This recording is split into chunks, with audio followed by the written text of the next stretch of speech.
are back. Thank you so much for staying with us. And in case you're just joining us, welcome to Kenya's Gold, where the focus of today is on cattle farming in Kenya, a new agri-sector that we have introduced today.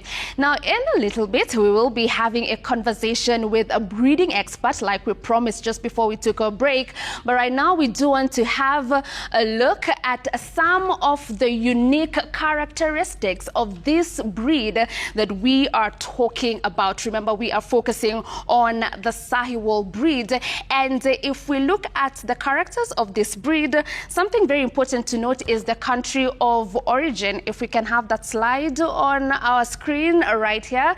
The most important thing that you need to note is that it is from Pakistan. Now, it was named after a district in Pakistan which is called Sahiwal, and that's why it has the name Sahiwal. Also, a lot of people will talk about it being from India, but it's because the border is between Pakistan and India as well.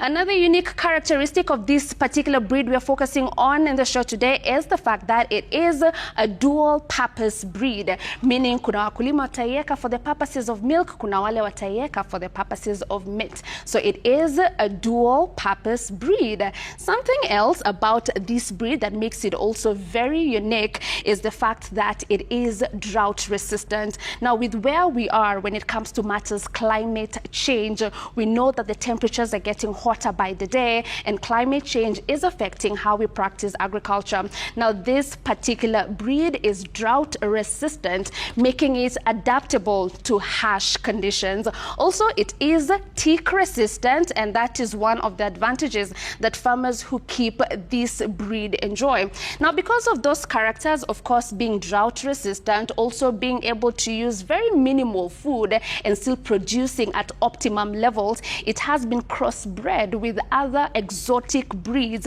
which are good in producing milk or meat but lack adaptability skills. And that's why this is ideal when it comes to crossbreeding. Now, of course, the first breeds we got in Kenya was between the years 1939 to 1963 from India and Pakistan. And those are the very unique characteristics of this breed. But right now, we are ready to have a conversation with our expert who is already with us on the set, Dr. Mwangi, who is manager at the Breeding Technologies KAGRC. Thank you so much for making time to be with us today. We're so honored to have a conversation with you, and we'd like for you to start by telling us just how popular is this breed in Kenya and its potential as well. Okay, thank you. Sahiwal breed has been popular more so towards Narok and Kajiado counties. Farmers prefer it because of its adaptability, and it has been able to sustain livelihoods in those areas by providing milk, which the farmers are able to sell and get some income, and also the bulls that are sold as breeding animals. And as the feature mentioned, the bulls are sold at a very good price. And we encourage farmers, especially in the arid and semi-arid areas, to really keep this animal because of its adaptability. And the markets are really picking up very fast, especially in our neighboring countries, Uganda and Tanzania. They are really picking up on the breed. Right. Asante sana kwa kuja Mwangi siku ya leo. Tumeona makala ambayo tumeandaa kweli kweli na ukasikiliza Kiswahili kutoka kwa yule binti Mwingereza na Mkenya vile vile. Lakini kuna swala ambalo linajitokeza hapo, Dr. Mwangi, kuhusiana na mambo ya soko. Mbona mkulima afuge Sahiwal? No. Asante sana. The reason why a farmer should rear the Sahiwal is one, economics of scale. The farmer is able to make more money out of the Sahiwal compared to in those types of climate, the arid and semi-arid climates. And with that now, and also the adaptability of it. One, they are very good at converting the poor quality feeds. Umeona ile nyasi iko huko ni ile imekauka kabisa. So the feed conversion efficiency is very nice. The resistance to diseases makes you, one, you reduce the veterinary cost. So when you reduce the veterinary cost, unapata mapato ya shamba inakuwa mengi. The other thing is that the quality of the milk, very good quality milk, and also these animals have very good fertility. Ni ng'ombe atazaa kila mwaka bila usumbufu mwingi. And for the farmers who are in those areas na bado wako na hizi the dairy breeds, crossing with the Sahiwal becomes very nice. You're able to improve, you increase the adaptability of the animal. And also, as I said, the feed conversion efficiency, the fertility. And you're also able to, also this animal, at the end of the day, you're able to offtake it as meat, ikizeeka, ama ni ndume, iko sawa. Compared to dairy where males have no value, for the dual purpose, it's a win-win situation when you have a heifer or a bull. Okay. Right. Yeah. So learning that in Kenya, we received these breeds between the years 1939 to 1963, where we had about 60 bulls and 12 cows from Pakistan and India. Now, several decades later, here we are talking about this particular breed. What have you been able to do over these very many years to maintain the superiority of this breed at its pure level? Oh, okay, thank you. The breed first has what we call the national Sahiwal stud that is in Naivasha. The stud was developed to make sure that it provides breeding animals to the farmer and that we don't neutralize the original genetics.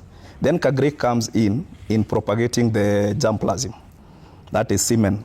That is, we get the best bull and we produce semen from the bull and we're able to sell it to the farmer. What is the best bull? Define the best bull.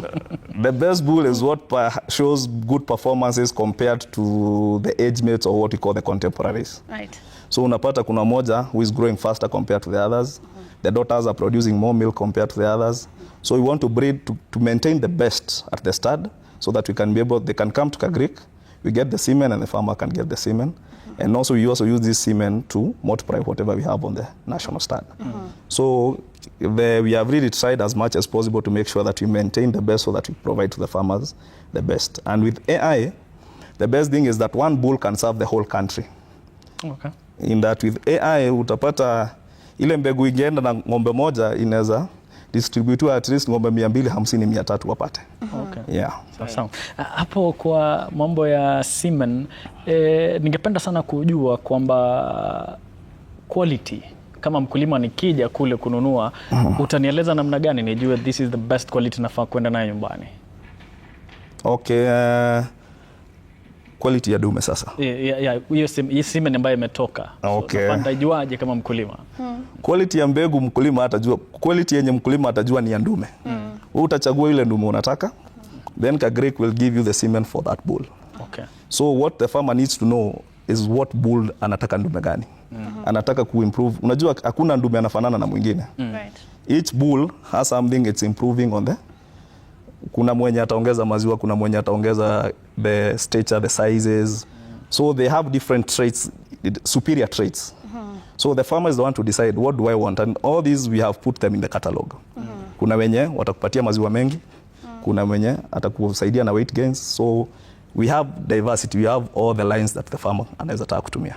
Okay. Yeah. So given that you're doing this at KAGRC, are you able to serve all the farmers that we have in the country? Because we do have a lot of livestock farmers.